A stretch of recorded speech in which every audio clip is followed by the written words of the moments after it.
I come from a chemistry background. I worked for nonprofit organizations doing communications and marketing and outreach around sustainable science. And a chemistry professor down in Eugene at the main campus of U of O encouraged me to apply to the Multimedia Journalism program. So I applied and here I am.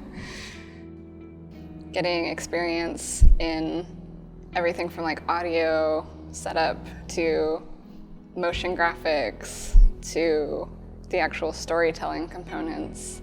It is like a really broad range of topics that we learn about, and it's a really useful skill set to have.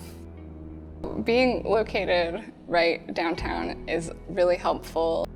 It's a really centrally located campus. It's easy to get to from a lot of different places.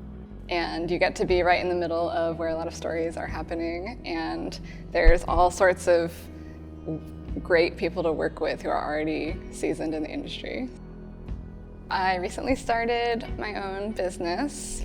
I do digital content management and some video production and editing. Portland's really cool. I just moved to Southeast Portland, so I'm really in the city now, and I like to ride my bike everywhere, play with my dog. There's lots of nature around. It's easily accessible, and there's always something happening. I have learned a lot from this program. This program has gotten me out into the field, interviewing people, finding stories, and helping people share their stories, making beautiful videos and working with wonderful people. It's been a really good experience.